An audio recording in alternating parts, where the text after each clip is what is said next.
Hello बच्चों, चलिए प्रश्न पढ़ते हैं। 1000 किलोग्राम प्रति का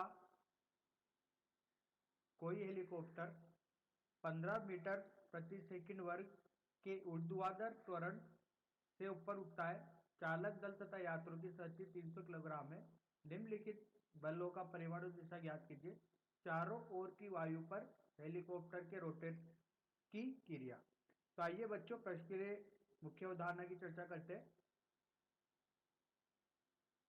मुख्य अवधारणा। तो बच्चों, सतह पर एक पिंड रखा हुआ है जिसका द्रव्यमान m है, इसका त्वरण a है और इस पर बल लगाया गया F।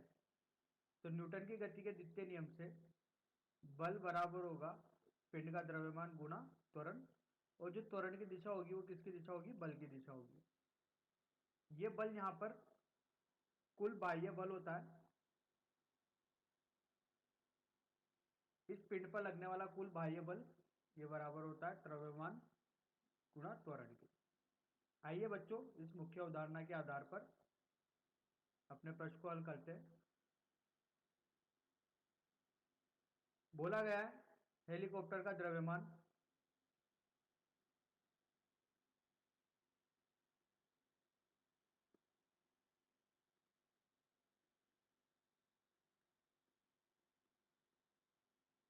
m1 बराबर 1000 किलो। चालक दल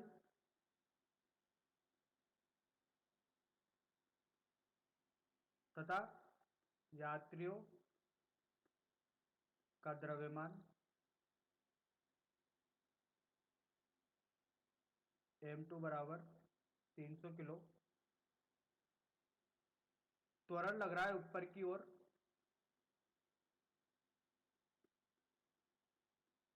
उसका मान दिया गया है 15 मीटर प्रति सेकंड के वर्ग से, और g का मान दिया गया है 10 मीटर प्रति सेकंड का वर्ग। आइए, बोला गया चारों ओर की वायु पर हेलीकॉप्टर के रोटर की क्रिया। तो एक मुक्त अवस्था में हेलीकॉप्टर का चित्र बनाते हैं। इसमें एक बल ऊपर की तरफ कार्य कर रहा है। इस बल को अपन बोलते हैं वायु पर संपूर्ण निकाय पर आरोपित बल। वायु द्वारा चारों ओर की वायु पर संपूर्ण निकाय पर आरोपित बल। तो देखिए, जब ये a त्वरण से ऊपर उठेगा तो इस पर बल भी किधर लगेगा? ऊपर की तरफ। चारों ओर की वायु इस पर बल किधर लगाएगी? ऊपर की ओर लगाएगी। इसका भार ऊर्ध्वाधर नीचे की ओर होगा, पृथ्वी के केंद्र की ओर। अब ये पूरा निकाय है, इस निकाय में अपन का द्रव्यमान m1 भी आ गया, द्रव्यमान m2 भी आ गया। तो अगर ये त्वरण से ऊपर उठ रहा है तो इस पर बल लगा रहा है वायु, आसपास के चारों ओर की वायु ऊपर बल लगा रही, और इसका भार नीचे की तरफ है। तो बच्चों, इस मुक्त आरेख के आधार पर अपने प्रश्न की समीकरण बनाते हैं। और जैसा अपन ने मुख्य उदाहरण में देखा, कुल बल बराबर होता है मास गुणे त्वरण के। तो अगर त्वरण ऊपर है तो ऊपर वाला बल धनात्मक लिया जाएगा। तो F ऋण mg बराबर ma। तो यहां से हो गया F बराबर m a धन g। a यहां पर क्या है? a कुल द्रव्यमान, सॉरी, a तो त्वरण है, m कुल द्रव्यमान है। कुल द्रव्यमान हेलीकॉप्टर धन हेलीकॉप्टर के साथ साथ चालक दल तथा यात्रियों का कुल द्रव्यमान। तो यहां पर इसका मान रखते हैं तो ये आया 1300। a का मान यहां पर होगा 15 धन 10। तो बल आया इस पर 32,500 न्यूटन का बल।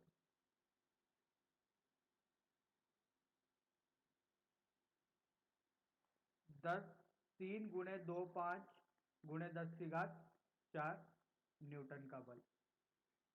ये बल वायु द्वारा आरोपित हो रहा है। अब देखिए इस बल की दिशा किधर है, ऊर्ध्वाधर ऊपर की ओर।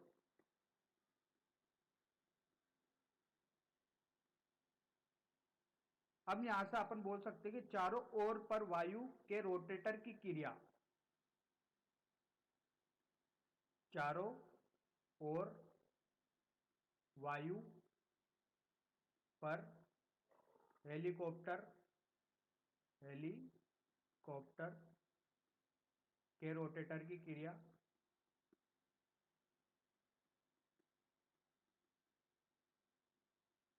यहां पर न्यूटन की गति का तृतीय नियम लेगा, क्रिया के विपरीत प्रतिक्रिया होगी। तो ये प्रतिक्रिया बल बराबर होगा ऋणात्मक क्रिया बल के। क्रिया बल यहां पर अपने पास आया है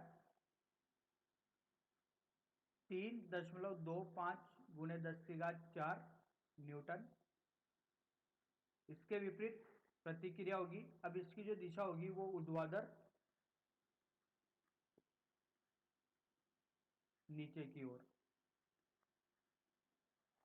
ऋणात्मक चिन्ह अपन को यही बता रहा है कि चारों ओर वायु पर हेलीकॉप्टर के रोटेटर की क्रिया होगी, वो ऊर्ध्वाधर नीचे की ओर होगी। ये बल नीचे की ओर कार्यरत करेगा। तो बच्चों आशा करता हूँ आपको यह समझ में आया होगा। धन्यवाद।